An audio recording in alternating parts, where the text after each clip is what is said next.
que hablar de los stocks, del concepto y rol financiero de los stocks y del análisis de los costos intervinientes. Entonces, primero vamos a ver qué son los stocks, a qué le llamamos stocks, que es algo que todos saben, pero no está de más repasar. Es la cantidad de productos o de materias primas que tiene la empresa en sus depósitos, en sus almacenes, a la espera de o utilizarlo en el proceso productivo si son materias primas, o venderlos si son productos terminados. ¿Con qué finalidad? Para poder continuar. Profe, ¿me escucha? Se le tildó.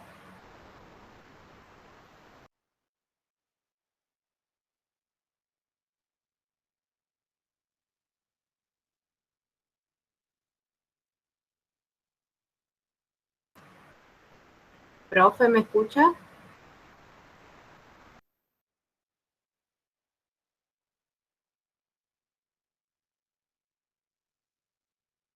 Operativas de la empresa. O sea, las ventas normales y habituales de la empresa. Profe. Ay, ¿sí? Se le tildó cuando... ¿No cambia? No, se le tildó cuando empezó a hablar y no escuchamos nada desde que empezó a hablar. Tal vez si desactiva su cámara. Voy para atrás, entonces. Ahí está. No, yo les decía que todos conocemos el concepto de stock, que podemos hablar de stock de ahora productos terminados. No está compartiendo su pantalla, profe. Hoy viene complicada la clase, ¿eh? ¿Ahora sí?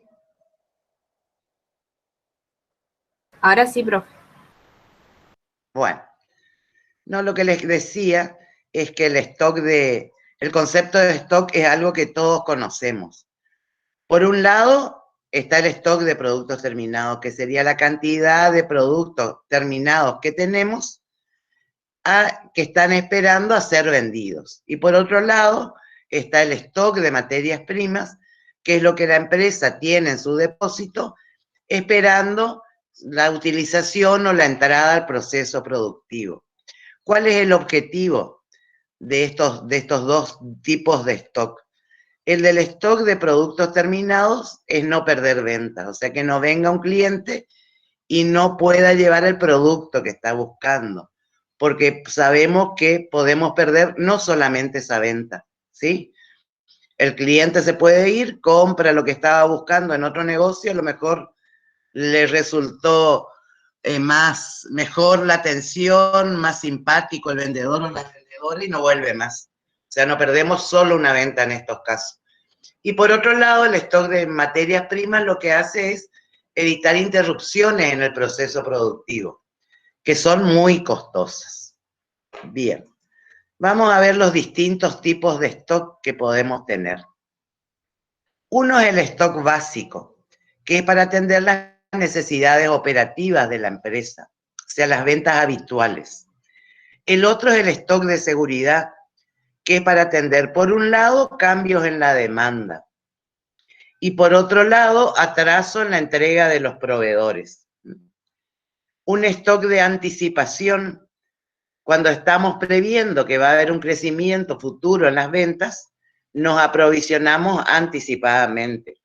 Este stock de anticipación se puede hacer en actividades estacionales, como puede ser en una juguetería, un stock de anticipación previo a Día del Niño, Navidad, Reyes y demás.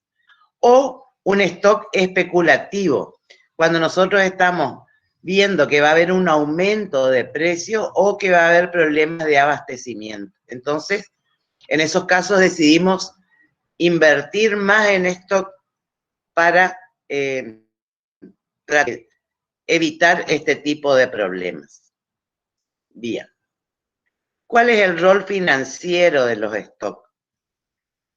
Cuando nosotros hablamos de stock, hablamos de inversión en uno de los componentes más importantes del capital de trabajo. Nosotros, ¿qué vamos a analizar? ¿Qué vamos a buscar?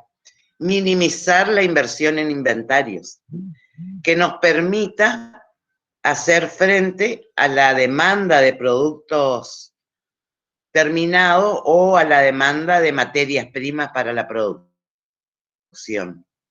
¿Qué tenemos que tener en cuenta? Que ese stock mínimo que nos va a permitir afrontar las ventas o la producción representan una inversión significativa para la empresa. Es la conexión entre la producción y la venta. Podemos considerar un stock superior al mínimo analizando detenidamente cuando nos ofrecen descuentos por pronto pago. Perdón, descuento por cantidad. O sea, podemos lograr economías de escala en la venta. Y tenemos que tener en cuenta, y ahora vamos a calcular, que tener stock tiene un costo importante. ¿Qué decisiones hay que tomar respecto al stock? O sea, ¿qué stock vamos a controlar? ¿Cuánto vamos a comprar? ¿Y cuándo vamos a comprar? O sea, el qué controlar tiene que ver con el rubro, ¿sí? Podemos aplicar el criterio ABC. Fíjense, o sea, piensen en una ferretería o en los grandes supermercados, cómo hacen qué es lo que controlan. Acá tenemos nada más que 3 productos. Fíjense lo que representan en porcentaje del total de unidades que uno tiene. El A representa nada más que el 20%, pero es el 65% de los stocks. El producto B representa el 30% de las unidades y el 25% de los stocks. Y el producto C es la mitad del stock que tenemos, pero representa en valor solamente el 10%. ¿Qué creen ustedes que tenemos que controlar? ¿Cuál de los 3 productos? ¿A, B o C?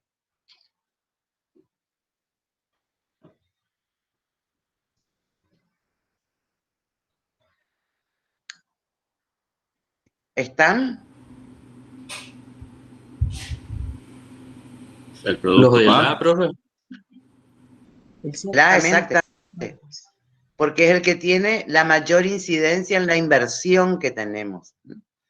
Este es un criterio, gráficamente sería esto. O sea, este es en cantidad el menor, la cantidad, el porcentaje de unidades está medido en el eje de las abscisas y el valor en el eje de las ordenadas. Lo más importante es controlar el A. Si tuviéramos que seleccionar qué controlar, el A. Cuando decidimos cuánto comprar, tenemos que analizar los costos intervinientes. Y hay 2 costos. Uno es el costo de ordenar y otro es el costo de mantener. El costo de ordenar la compra y el costo de mantener el stock en inventario. Fíjense lo que comprende el costo de ordenar. Se relaciona con hacer la orden de compra y o sea, conectarnos con el proveedor que nos va a realizar la venta. Esto normalmente tiene costos que son independientes del volumen de artículos comprados, ¿sí?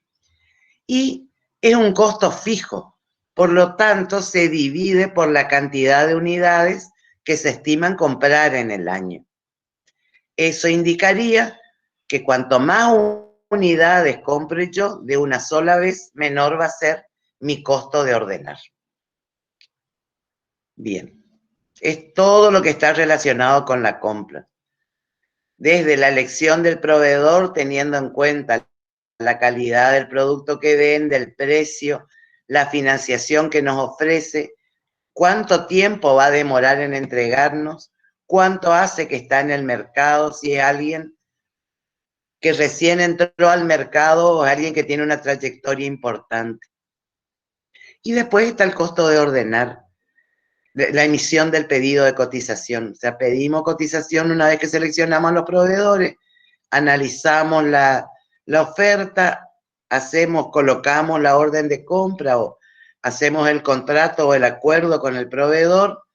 Hay veces que necesitamos ir a visitar al proveedor para inspeccionar sus instalaciones, dependiendo del tipo de actividad, y después el control y la recepción del material. ¿Qué otras cosas podemos tener en el costo de ordenar? Lo más importante son los sueldos del personal que trabaja en los depósitos y de la gente de compras.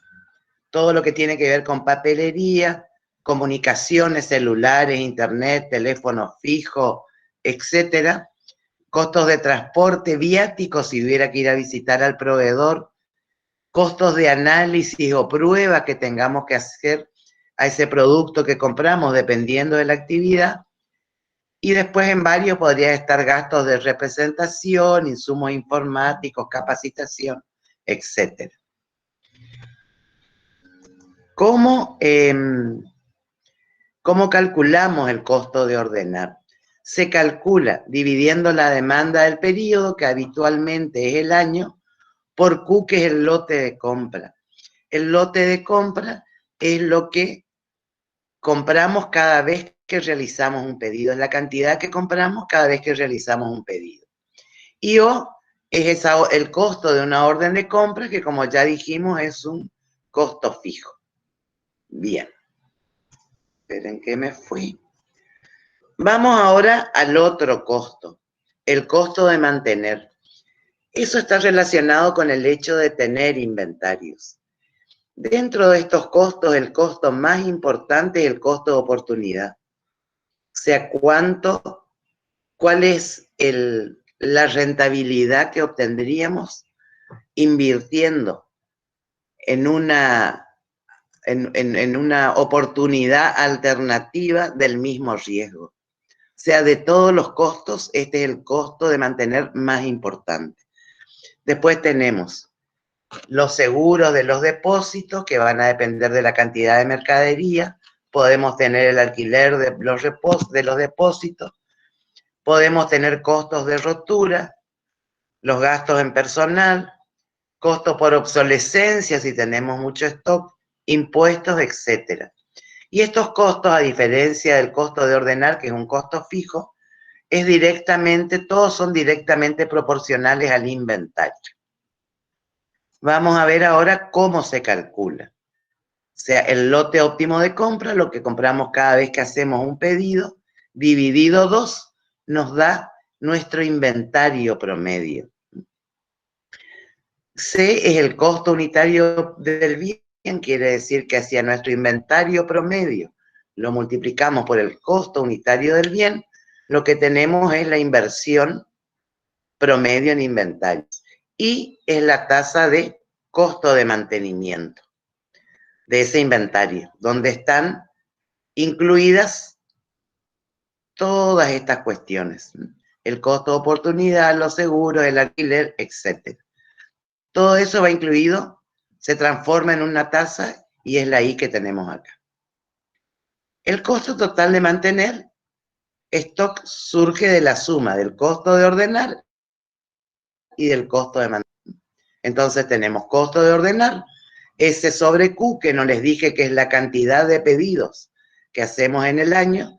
Si esa es la demanda anual y la dividimos por la cantidad de bienes que compramos cada vez que hacemos un pedido, S sobre Q nos va a dar la cantidad de pedidos en el año por el costo de cada pedido, que es O, más el costo de mantener, que es el inventario promedio por el costo unitario del bien, por la tasa de costo de mantenimiento.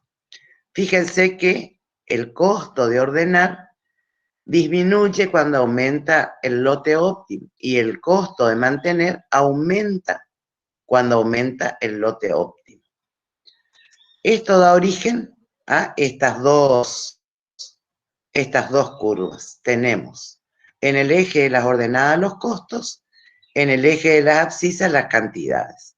Este es el costo de ordenar, que al ser un costo fijo, es decreciente a medida que aumentamos la cantidad de unidades compradas por nuestro lote óptimo. Y este es el costo de mantener, que aumenta a medida que aumentamos el tamaño de nuestro lote óptimo. El costo total, como vimos en la fórmula anterior, surge de la suma de estos dos costos. Y en el mínimo del costo total coincide con el punto en que se igualan el costo de mantener con el costo de ordenar. Entonces, vamos a ver. ¿Hasta acá vamos bien? ¿Alguna pregunta, alguna duda? Vamos bien, profe. Bueno, muy bien. Vamos a ver con un ejemplo. Si nuestra demanda anual es de 100.000 unidades, el costo de ordenar, o sea, hacer un pedido es de 50. C es el costo unitario del bien y el 10% es la tasa de costo de mantenimiento. Fíjense cómo sería esto. Este sería el costo de ordenar. Nuestra demanda anual, nuestros lotes de compra. La cantidad de pedidos se hace dividiendo 100.000 por 5.000, 20. Por 50, que es el costo de cada orden, nos da 5.000 por 50 por 20, nos da 1.000. Y acá me parece que tengo un error, ¿o no? Sí, no. Está bien. Si nosotros disminuimos nuestro lote de compra a 4.000, fíjense cómo va aumentando el costo de ordenar. Siempre sacando la cantidad de pedidos en el año y multiplicando por O. A medida que disminuimos el lote óptimo, aumenta el costo de ordenar, que es lo que vimos en el gráfico. Y fíjense lo que pasa con el costo de mantener. Si este es nuestro lote óptimo, nuestro inventario promedio surge de dividir el lote óptimo por 2. Si a este inventario promedio lo multiplicamos por 40, que es el costo unitario del bien, y por 0,10 tenemos el costo de mantener. El costo de mantener va disminuyendo a medida que disminuye nuestro lote óptimo de compra. Y acá tenemos la demanda del periodo, el lote de compra y el costo de ordenar y el de mantener. Sumamos los dos en el mínimo, cuando el costo total es mínimo, ahí estaría nuestro lote óptimo. No sabemos, está alrededor de los 2.000. No podemos definir si entre los 2.000 o los 3.000 o entre los 2.000 y los 1.000. Fíjense, vamos al gráfico. No, el gráfico, mi gráfico no tiene, acá está graficado con las cantidades. Bien. Fíjense, el gráfico se ve. Acá al trabajar con un lote de compra que varía de 1.000 en 1.000 nos da alrededor de los 2.000. Si miramos el gráfico, en realidad vemos que está entre los 1.000 y los 2.000. Acá estaría el mínimo, donde se cortan las dos curvas. Bien. ¿A qué les hace acordar esto que estamos viendo? ¿Vimos algún modelo similar?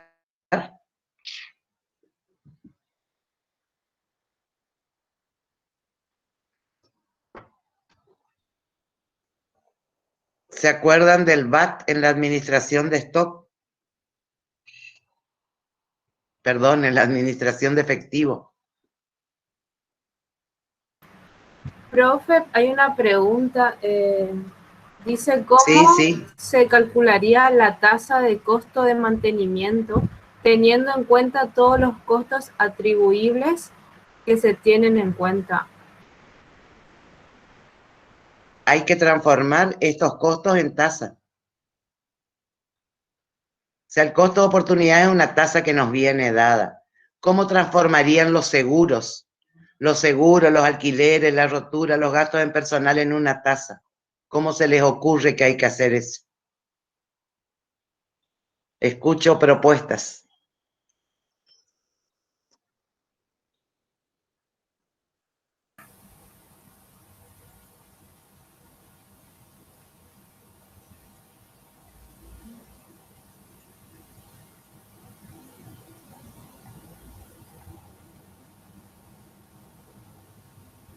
¿Podría ser lo que se paga, por ejemplo, en concepto de alquileres sobre el total de los gastos por 100? No, no porque te va a dar porcentaje de participación.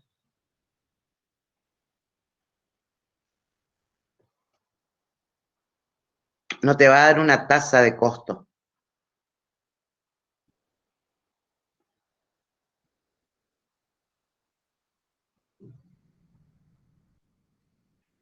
Tenemos que buscar la forma de transformar esto en una tasa que se pueda sumar a la tasa de costo de oportunidad.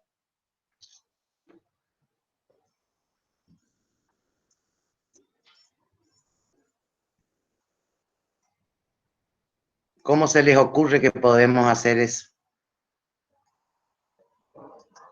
¿Alguna pista?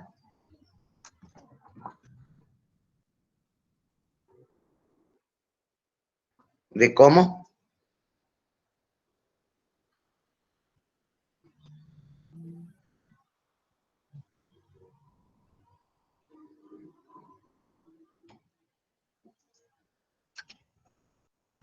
No tiene ninguna pista, no puedo creer.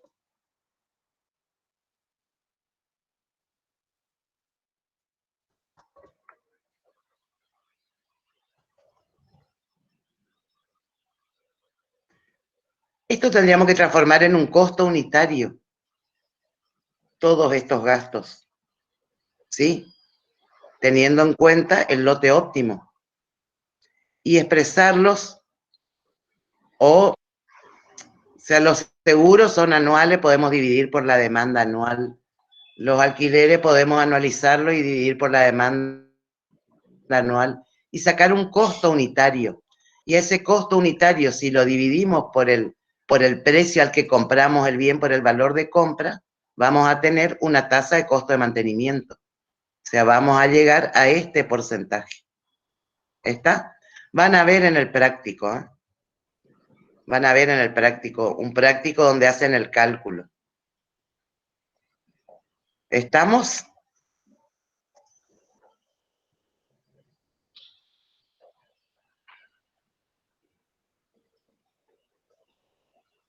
¿Sigo? Sí, profe. Sí, profe.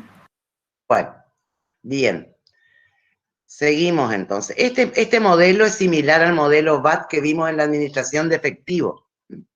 Fíjense, acá otra vez tenemos las curvas. El costo de ordenar decreciente, el costo de mantener creciente y el costo total. ¿Cómo calculamos el lote óptimo? En realidad estamos buscando un mínimo. Lo que tendríamos que hacer es encontrar la primera derivada, igualarla a 0, calcular la segunda derivada, y si es mayor a 0, quiere decir que estamos frente a un mínimo. Entonces, en vez de hacer eso, vamos a hacer lo mismo que hicimos en el modelo VAT. Vamos a igualar los costos. Entonces tenemos el costo de ordenar y el costo de mantener. Haciendo pasaje de términos, fíjense, esta Q saca. La demanda queda, la demanda anual queda, el costo de ordenar queda, el 2 que estaba dividiendo pasa multiplicando, y C por I que estaban multiplicando pasan dividiendo. Nos queda una Q al cuadrado. Sacamos la raíz cuadrada y esta fórmula nos va a permitir calcular cuál es el lote óptimo. Bien, y acá tenemos el lote óptimo. Sería 2 por las 100.000 unidades, por 50, que es el costo de cada orden, por 40, dividido 40 por 0,10. Nos da, nosotros gráficamente, en el cuadro que hicimos, donde buscamos el costo total mínimo, estábamos en 2.000 unidades. Y acá nos dice que tenemos que comprar 1.581,14 unidades. Esto siempre tenemos que redondearlo para arriba. Serían aproximadamente 1.600 unidades, porque no podemos comprar fracciones de un bien. Entonces, fíjense, acá nos muestra que es en 1.600. Volvamos a este cuadrito, con donde nos decía que estaba alrededor de los 2.000. No sabíamos en principio si entre los 2.000 o los 3.000, o entre los 2.000 y los 1.000. Acá en el gráfico vimos que estaban entre 1.000 y 1.200. Y cuando aplicamos la fórmula, vemos cuál es la cantidad que tenemos que comprar. 1.600 unidades cada vez que hacemos un pedido. Y acá viene otra vez el gráfico de los dientes de sierra, que lo que nos muestra son los supuestos con los que trabaja el modelo. En el eje de las abscisas tenemos el tiempo, o sea, cuándo hacemos cada uno de los pedidos, y en el eje de las ordenadas, las cantidades que compramos. Entonces, cada vez que hacemos un pedido, compramos 1.600 unidades. Si dividimos por 2, nuestro inventario promedio es de 800 unidades. La pendiente de esta recta nos indica que todos los días vendemos lo mismo. Y que cuando nuestro stock llega a 0, emitimos la orden de compra y ese mismo día, instantáneamente, el proveedor nos repone las 1.600 unidades. Y ahí empezábamos otra vez todos los días a vender lo mismo. Esos son los supuestos de este modelo. Acuérdense que los modelos son una simplificación de la realidad y hay que analizar bien los supuestos con los que trabaja. Y esto que tenemos acá es qué día hacemos la compra. Hacemos el día 5, 508, el día 11, el día 17. Y para llegar a este número, nosotros dijimos que si hacíamos S, la demanda anual, sobre el lote óptimo, teníamos la cantidad de pedidos que hacemos en el año. Si yo a eso lo divido por 365, tengo cada cuántos días realizo las compras, que es esto que tenemos acá. ¿Cuándo comprar? Calculamos el tiempo que hay entre pedidos, es 5,08 días. Si ustedes miran el eje de las abscisas, 508 más 508, 1116, más 1106, 1116, más 508, 17,4. O sea, esto nos dice la periodicidad de los pedidos. Bueno, estos son los supuestos, que son supuestos muy fuertes. Reaprovisionamiento instantáneo y consumo o demanda constante. ¿Qué es lo que pasa en la realidad? Que hay demoras o puede haber demoras en el reaprovisionamiento y que no todos los días vendemos lo mismo. Bien. Para evitar estos inconvenientes, trabajamos con un stock de seguridad, un inventario adicional que tenemos para protegernos contra los cambios inesperados en las ventas o las demoras en los proveedores o las demoras en la producción. Porque estamos trabajando que hasta que nuestro stock no llegue a 0, nosotros no hacemos un nuevo pedido. Y la realidad es que las empresas realizan pedidos antes que se agote el stock. Entonces, vamos a ver primero cuáles son estos motivos para mantener el stock de seguridad. Uno, reduce el riesgo de quedarse sin existencia, sin stock, y evitar lo que yo les comentaba, la pérdida no solo de la venta, sino también del cliente. Y después, el tema del tiempo transcurrido, o sea, esto sería quedarnos sin stock porque hay una demanda superior a la prevista, o quedarnos sin stock por el tiempo que demora nuestro proveedor en hacernos llegar la compra que realizamos. Bueno, hay distintos modelos para calcular el stock de seguridad. Vamos a mirar este modelo probabilístico de Van Horn, que lo que hace es partir de la distribución de probabilidad de la demanda futura. Ustedes saben que si nosotros tuviéramos un número suficientemente grande de datos, podemos estimar cuál es la probabilidad de que se presente cada demanda. O sea, podemos calcular a partir de una distribución de frecuencia de la demanda, transformar eso en una probabilidad. Entonces acá tenemos demandas que van de 1.500 a 2.000 unidades.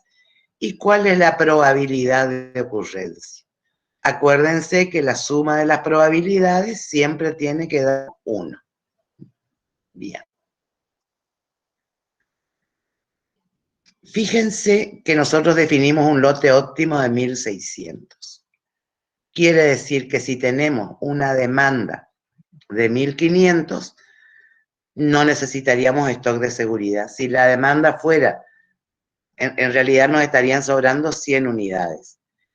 1.600 de demanda cubrimos perfectamente con el stock.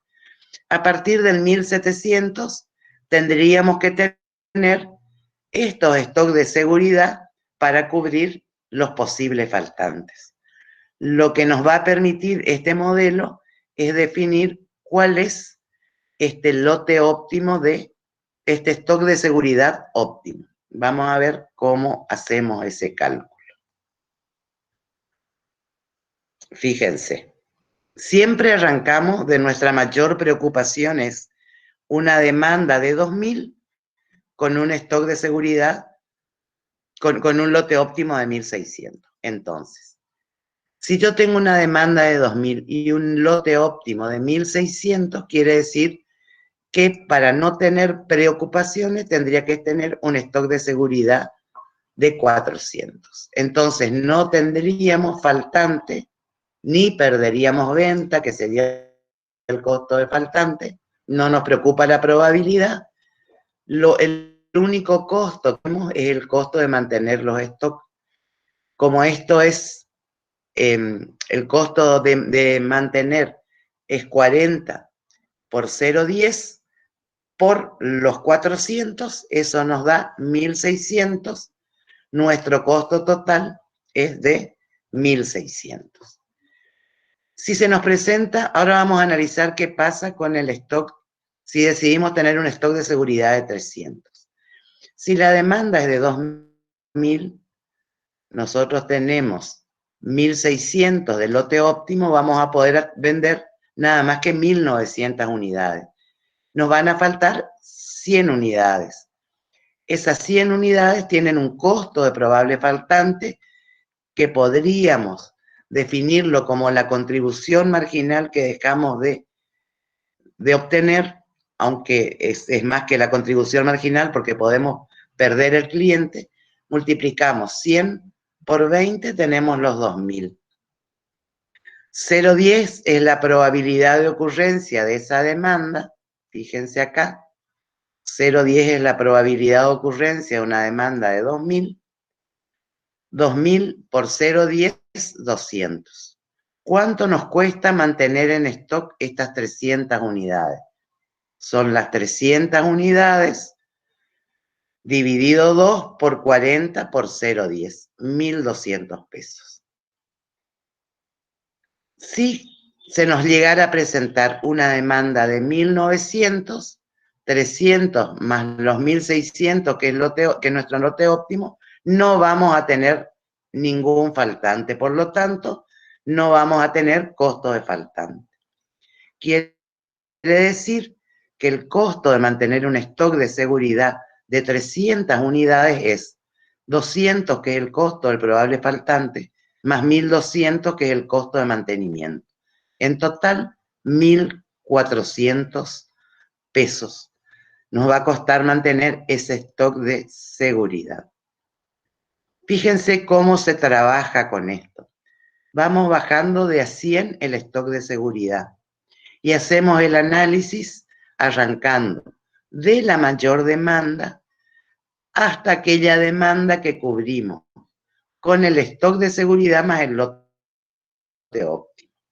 Vamos a ver este último stock, que es de 200 unidades. 200 unidades más 1.600 de lote óptimo, tengo 1.800. Si se llega a presentar una demanda de 2.000, nos van a faltar 200 unidades. 200 unidades por 20 pesos son 4.000 pesos. La probabilidad de que se presente esa demanda es de un 10%. El costo del probable faltante es de 400 pesos.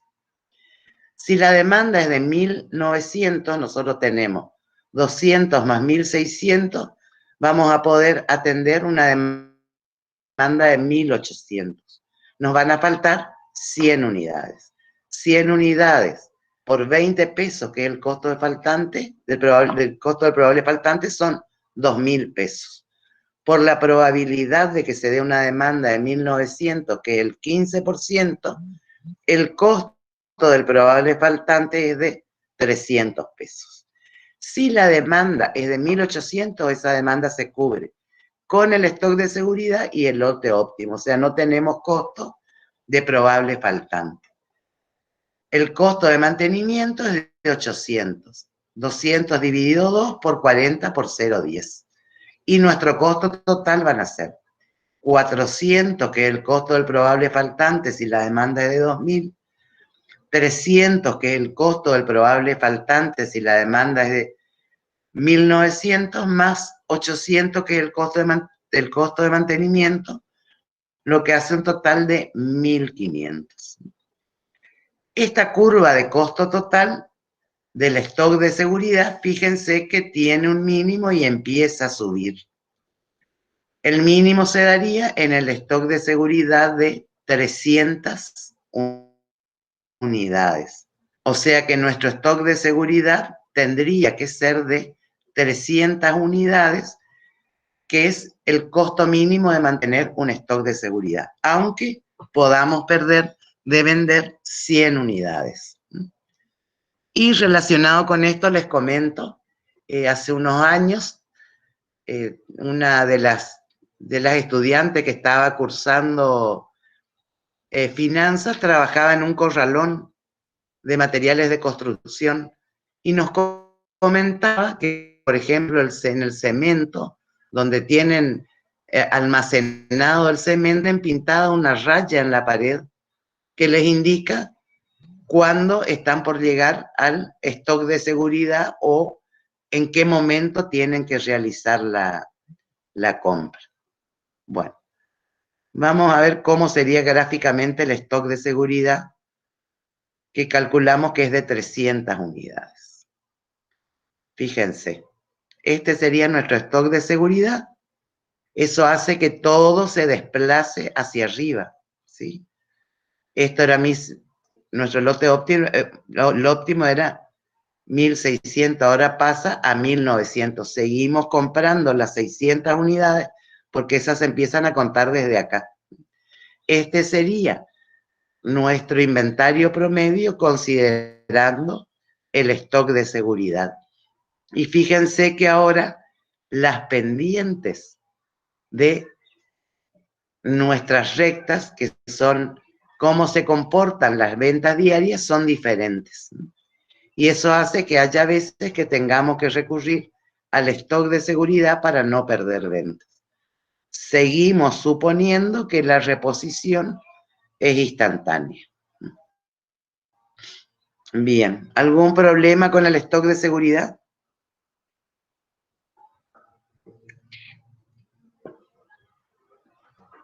No, profe. Bien, seguimos entonces. Vamos a ver el punto de pedido. El punto de pedido es el nivel de inventario en el que se coloca una orden de compra. Es la raya pintada en la pared del corralón, donde se depositan las bolsas de cemento. ¿Por qué podemos necesitar calcular un punto de pedido? Porque la demanda no es constante o porque hay un tiempo de espera en la reposición. El proveedor no nos suministra instantáneamente la compra. ¿Cómo se calcula el punto de pedido? Y acá estamos hablando de condiciones de certeza.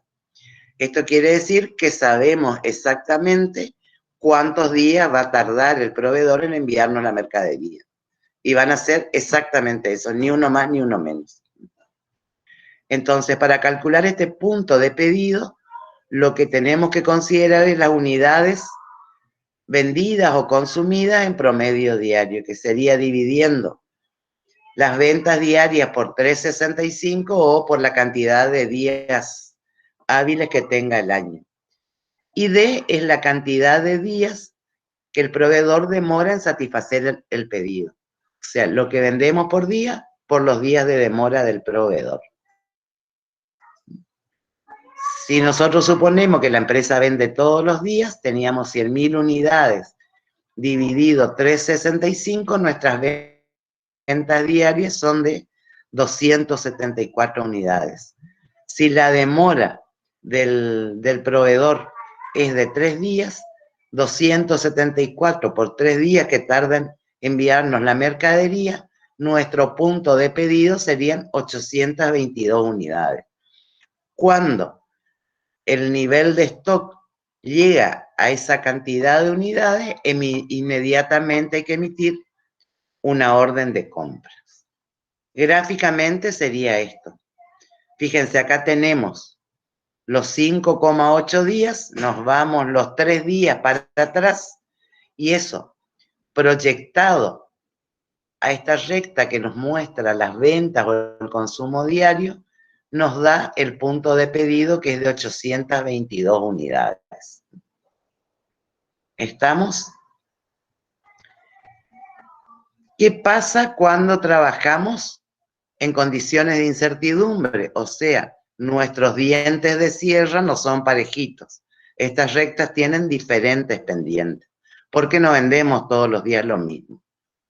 En ese caso, a la fórmula que vimos, que son las ventas diarias por los días de demora del proveedor, le sumamos una constante que se obtiene a distribución de Poisson, que se deben acordar que estudiaron en estadística y que trabaja con todos los fenómenos que están referidos a periodos de tiempo o periodos en el espacio, y que tiene que ver con diferentes márgenes de seguridad. Y el desvío estándar en el volumen de ventas esperado, o sea, la variabilidad que tengamos en las ventas. Eso quiere decir que cuando mayor margen de seguridad queramos tener, mayor va a ser A, y por lo tanto mayor va a ser nuestro punto de pedido. Y lo mismo pasa con el desvío estándar.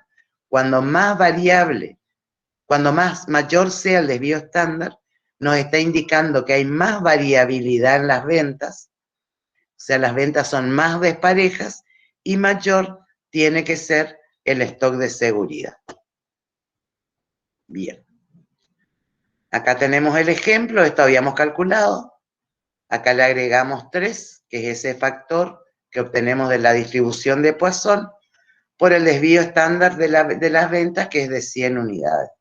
En ese caso, nuestro punto de pedido tendría que ser de 1.122 unidades, en vez de estas 822 que calculamos en condiciones de certeza. Bien. Vamos a ver ahora. Acá fíjense que vamos integrando los gráficos. Habíamos visto ya el lote óptimo en condiciones de incertidumbre, que está mostrado por las diferentes pendientes de la recta, el stock de seguridad y el punto de pedido en condiciones de incertidumbre. Profe, preguntan si el resultado de las fórmulas es en días. No, todos son unidades. Todos son unidades. A ver, repasemos nuestras fórmulas. Hay una sola que es en días. Con el lote óptimo determinamos cuántas unidades tenemos que pedir, que comprar cada vez que hacemos un pedido. Esto sí es en días, el tiempo que hay entre pedido y pedido. Después, el stock de seguridad óptimo, que es lo que estamos definiendo, esto que está en rojo acá, también son unidades. O sea, ¿cuántas unidades vamos a tener? ¿Cuál va a ser nuestro stock de seguridad? Bien. Después tenemos el punto de pedido. A ver, yo me imagino que muchos de ustedes deben tomar mate. Si no quieren quedarse, si son materos y no quieren quedarse sin tomar mate, seguro que intuitivamente saben a qué altura del paquete de yerba tienen que comprar un paquete nuevo si quieren tomar mate al día siguiente. Eso sería el punto de pedido. Y el punto de pedido, este punto de pedido que se obtiene a partir de los días, también está reflejado en unidades. Cuando hablamos de condiciones de incertidumbre, también el punto de pedido está referido a unidades. ¿Estamos? Sí, profe. Bueno, con esto terminaríamos lo que es administración de stock.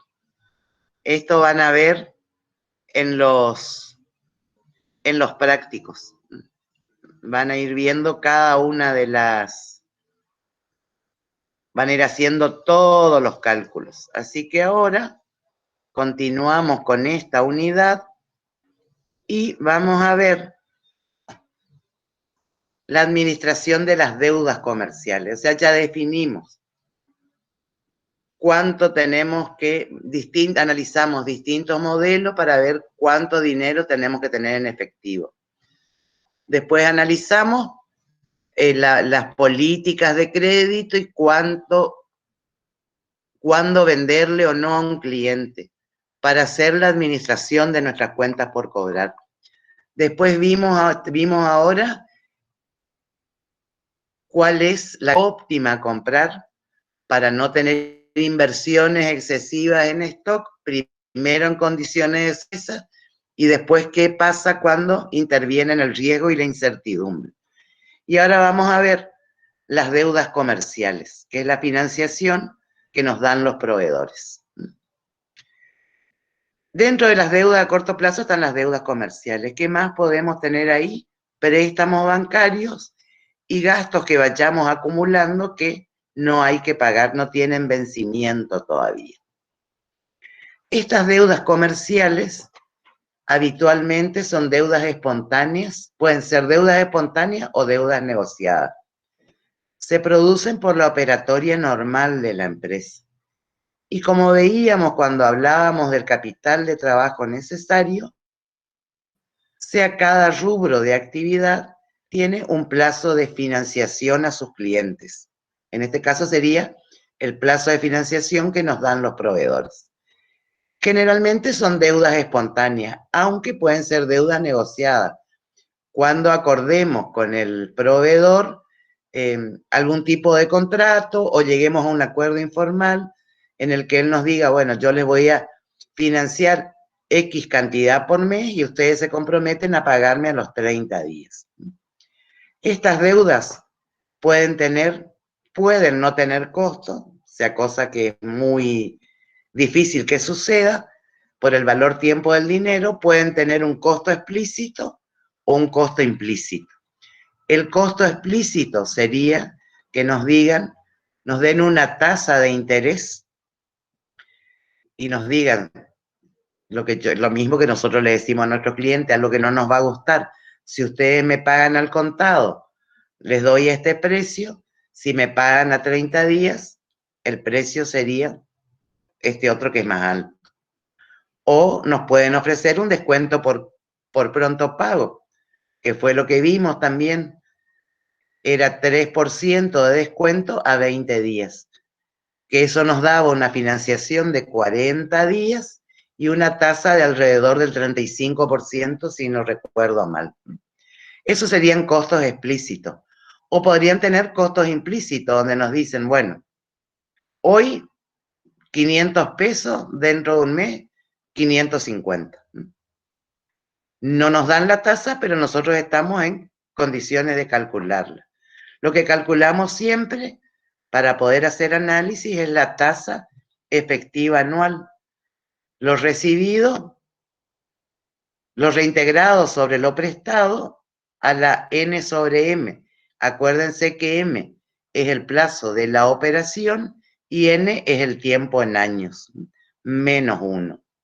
Si nos vendieran a plazo, lo que tendríamos que hacer es calcular la TIR del flujo de fondos que nos genera esta operación.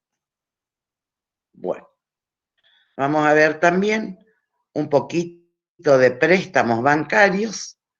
Los préstamos bancarios son siempre deudas negociadas, o sea, con los bancos tenemos que firmar un contrato, tienen un costo explícito, tienen una tasa, aunque esa tasa pueda variar, está especificada en el acuerdo que firmamos. Como estamos hablando de corto plazo, las operaciones podrían ser adelantos en cuenta corriente con acuerdo, o sea, el banco nos autoriza a girar en descubierto, o sea, sin fondo, hasta X monto por un plazo de 1 año. O adelantos en cuenta corriente sin acuerdo. En ese caso, cuando llega nuestro cheque al banco, el banco decide si paga o no paga ese cheque. Si decide pagarlo, por supuesto que nos va a cobrar una tasa superior a la que nos hubiera cobrado si tuviéramos un acuerdo. O pueden ser descuentos de documentos o descuentos de facturas de nuestros clientes. Bien. Y después tenemos los gastos acumulados. O sea, estas deudas comerciales, perdón, forman parte del capital de trabajo. Estos préstamos bancarios pueden formar parte de la financiación del capital de trabajo, no del capital de trabajo específicamente, porque para cumplir con un ciclo operativo no necesitamos endeudarnos. Podemos necesitar la deuda para financiar esa inversión, pero no surge espontáneamente. Los gastos acumulados también son deudas espontáneas, que no tienen costo, por ejemplo, los sueldos, las cargas sociales, los impuestos. Piensen que los empleados trabajan todos los días y cobran del 1 al 10 del mes siguiente. Lo mismo sucede con las cargas sociales. Lo mismo sucede con los impuestos. Ingresos brutos, IVA, ganancias. O sea, se van generando día a día y tienen diferentes plazos de vencimiento. Bien. Bueno, con esto terminaríamos la unidad 4. ¿Alguna duda? ¿Hasta acá?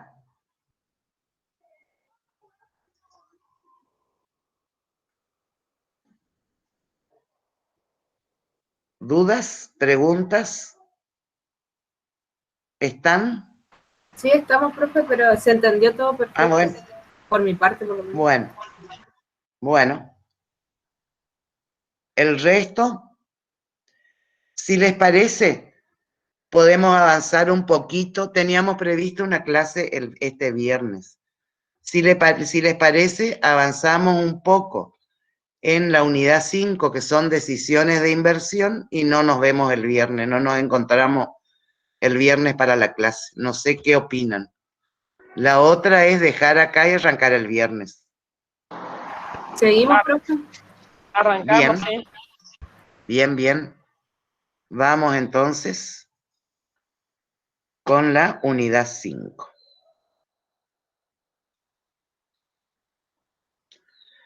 Fíjense que con esto que estamos viendo, con lo que acabamos de ver, terminamos todo lo que es corto plazo, decisiones de inversión y financiamiento en capital de trabajo, que es lo que tiene que ver con el corto plazo. Y empezamos con las decisiones de inversión, que son las decisiones de largo plazo. Bien. En el punto 1 vamos a ver qué es una inversión, cómo se clasifican, cuáles son las etapas de un proyecto de inversión. Bien, arrancamos con inversión. ¿Qué es con proyecto para después ver qué es una inversión y unir los dos conceptos? ¿Qué es un proyecto? Cuando nosotros pensamos en un proyecto, estamos pensando, primero partimos de un problema o de una necesidad. Por eso decimos que el proyecto es la búsqueda de una solución inteligente al planteo de un problema tendiente a resolver entre muchas una necesidad humana. O sea, arrancamos de la necesidad. Ustedes saben, porque es el principio básico de la economía, que las necesidades son infinitas y los recursos para satisfacerlas son escasos. Entonces, primero tenemos que ver qué necesidad vamos a solucionar, o sea, cuál es el problema que se nos plantea, y después lo que tenemos que ver es cuál es la mejor de las alternativas para solucionar ese problema. Por eso hablamos de una solución inteligente. Entonces, ¿qué elementos tiene un proyecto? Parte de un deseo o necesidad. Se establece objetivos a alcanzar. Define qué acciones hay que realizar para alcanzar ese objetivo. ¿En qué momento del tiempo tenemos que realizar cada una de esas acciones? ¿Qué recursos necesitamos asignar? Y después verificamos si, realizando todo esto, cumplimos el objetivo que nos permite satisfacer ese deseo o necesidad. Bien. Entonces, las actividades comprometidas son, lo primero que tenemos que definir es cuál es nuestra situación inicial, dónde estamos hoy. Segundo, pensar qué es lo que queremos alcanzar, o sea, definirnos nuestro objetivo. Y después, ver qué tenemos que hacer, en qué tiempo y con qué recursos para alcanzar esa situación, esa situación que deseamos alcanzar. Y acá lo que tenemos que buscar es cuáles son las diferentes alternativas que se nos presentan. O sea, nunca hay un solo camino para alcanzar esa situación. Puede haber diferentes alternativas de actividades a realizar, de momentos en que se realizan, de recursos que se utilizan, y cada una de esas combinaciones nos va a dar origen a un proyecto diferente. Todos nos van a permitir alcanzar esta situación que deseamos. Bien, vamos a ver qué es una inversión. El concepto nos dice que invertir implica el cambio de una satisfacción inmediata y cierta a la que se renuncia contra una esperanza que se adquiere, de la cual el bien en el que se invierte es el soporte. ¿Eso qué quiere decir? Que nosotros dinero que tenemos disponible hoy, en vez de gastarlo para satisfacer una necesidad hoy inmediata y cierta, decidimos invertirlo en algo que va a tener sus frutos en el futuro. Por eso hablamos de que compramos una esperanza. ¿Cuál es nuestra esperanza? Que la inversión que realizamos hoy o el bien en el que invertimos nos genere una rentabilidad que compense el sacrificio que hacemos de no consumir hoy. Esa es la idea de inversión. Entonces acá tenemos los elementos. Por un lado está el sujeto que invierte, que puede ser una persona humana o física o puede ser una empresa. Un objeto en el que se invierte, o sea, es lo que estamos por analizar, nuestra inversión, el costo, el sacrificio que hacemos hoy y la esperanza de obtener una mayor rentabilidad en el futuro. También podemos definir a la inversión como una inmovilización de recursos presentes con la esperanza de obtener utilidades futuras. Cuando hablamos de proyectos de inversión, ¿de qué hablamos? Hablamos de un flujo de ingresos y egresos que ocurren en distintos momentos en el tiempo, ¿sí? O sea, hacer esa inversión nos va a generar un movimiento de fondos que se va a producir en distintos momentos en el tiempo. Este sería un proyecto de inversión convencional. O sea, hacemos la inversión en el momento cero y esa inversión nos empieza a rendir sus frutos a partir del año 1. Estos serían los ingresos netos que nos genera del año 1 en adelante. Podemos mirarlo en vez de como un gráfico con rectángulos, como un gráfico de líneas. Y este sería el perfil de nuestro proyecto de inversión. Vamos a ver la clasificación de los proyectos. O sea, hay distintas clasificaciones de los proyectos. Y vamos a ver todas estas. La clasificación por el objetivo o finalidad, por la naturaleza de la justificación económica, por la relación que hay entre los proyectos, por el perfil que tiene el flujo de fondos y por el sector de actividad, que es la más sencillita de todas. Bueno, vamos al objetivo o finalidad. Acá hablamos de que cuando nosotros hacemos un estudio de un proyecto, podemos tener distintos objetivos. El primer estudio que uno hace es con el objetivo de conocer la rentabilidad del proyecto. ¿Esto qué quiere decir? Que lo que analizamos es si el negocio o el proyecto que estamos analizando es rentable. No importa cómo lo financiemos. O sea, lo primero que vemos es si esa actividad o esa idea que tenemos da origen a un proyecto rentable. Si este proyecto es rentable, después buscaremos la financiación. Cuando le agregamos la financiación, el objetivo de ese análisis es conocer la rentabilidad de los recursos propios. Eso sería agregar a ese proyecto que estudiamos para conocer la rentabilidad, la financiación que conseguimos y ver cuánto le queda a los inversores, a los dueños del proyecto. Y finalmente, otro de los objetivos puede ser conocer la capacidad de repago del proyecto. Ver si el proyecto les va a poder devolver a los terceros que nos financian los fondos que nos prestaron. O sea, este estudio de rentabilidad del proyecto busca ver si el proyecto es rentable como proyecto, como negocio. El de la rentabilidad de los recursos propios lo que busca es conocer si el proyecto es rentable para los inversionistas. Y el tercero lo que busca ver es si el proyecto va a devolver los fondos a los terceros que los están financiando. Bien. ¿Alguna duda? No, profe.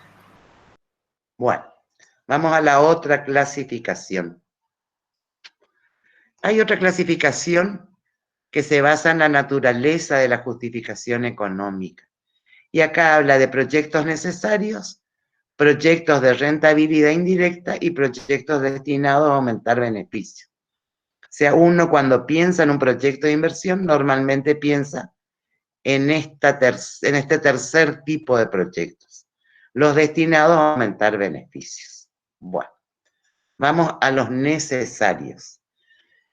Los proyectos necesarios son aquellas inversiones que uno tiene que hacer para reponer el potencial de beneficio que se ve afectado por el desgaste de un bien o por la obsolescencia. O sea, piensen, por ejemplo, si no tenemos una empresa que distribuye los productos que fabrica. Esa empresa tiene su propia flota para hacer la logística del producto, la distribución del producto. Y uno o dos de los camiones de esa flota tienen unos cuantos años y cada rato tienen problemas de batería, de arranque, de cubiertas. Y hay que estar arreglando y parar la distribución. Eso lo que hace es erosionar nuestra capacidad de generar ingresos.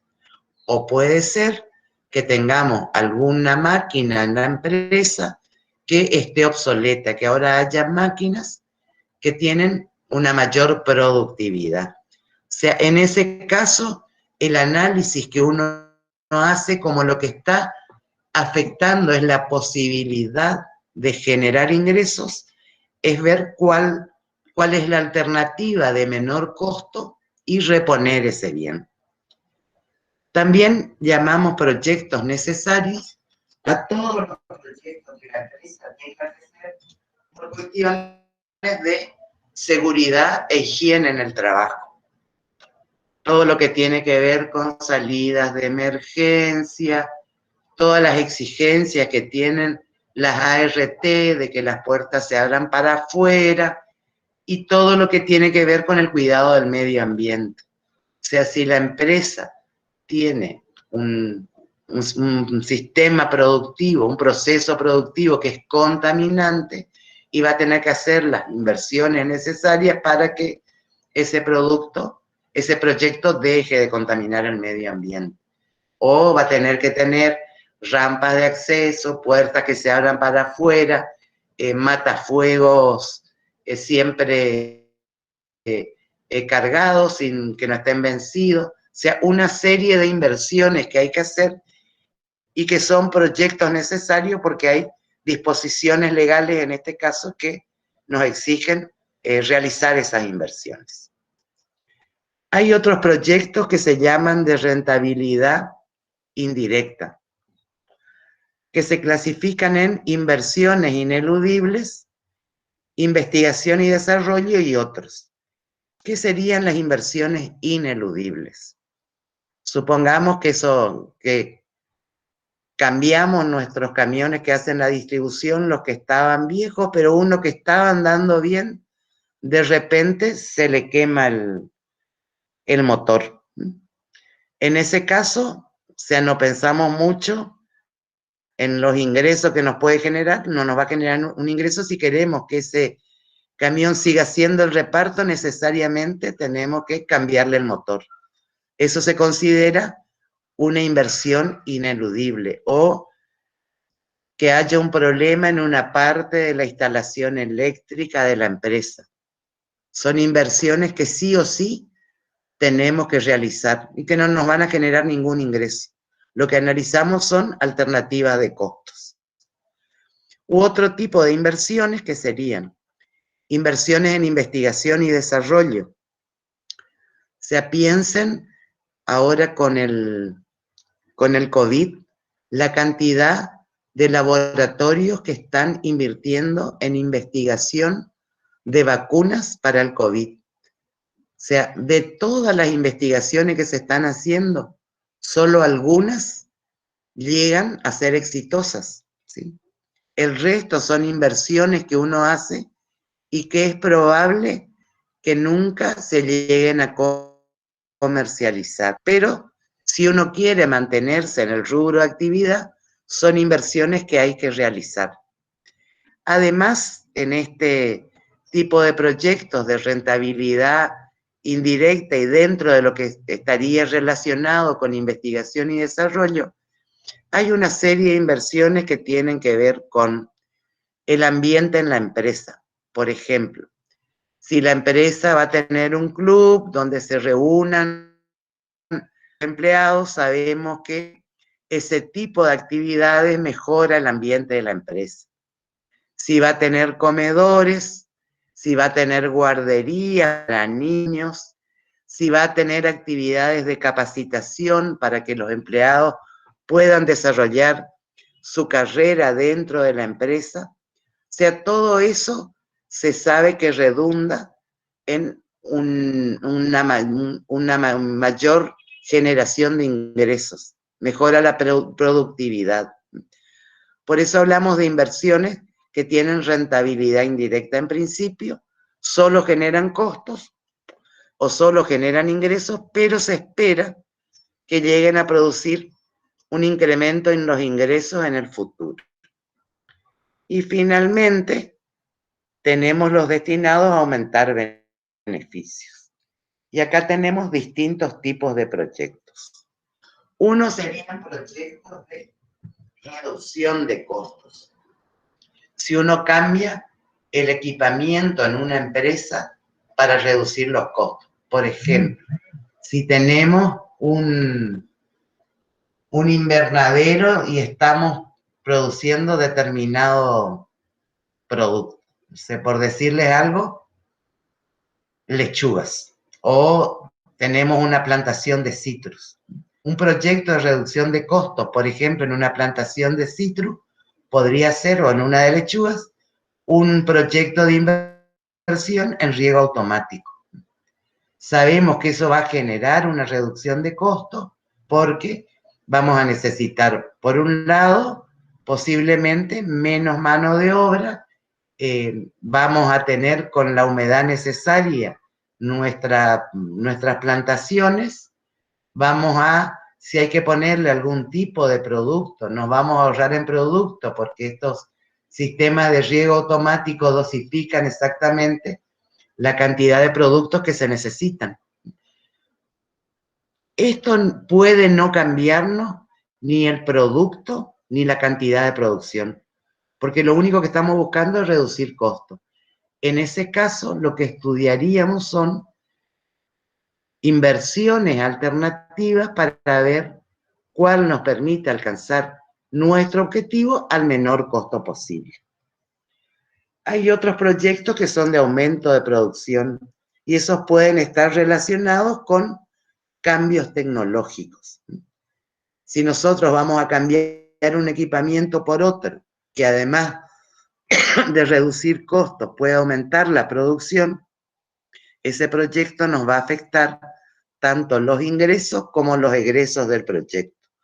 Por lo tanto, vamos a tener que analizar ambos aspectos. Lo mismo va a pasar con proyectos de mejora del producto. O sea, si realizamos una inversión en un proceso productivo que nos va a permitir obtener productos de mayor calidad, esa mayor calidad nosotros esperamos que se vea reflejada en a lo mejor no en un aumento de cantidad, pero al aumentar la calidad vamos a obtener mejores precios por nuestros productos. O sea que tendríamos que proyectar los ingresos y egresos que nos generaría esa inversión.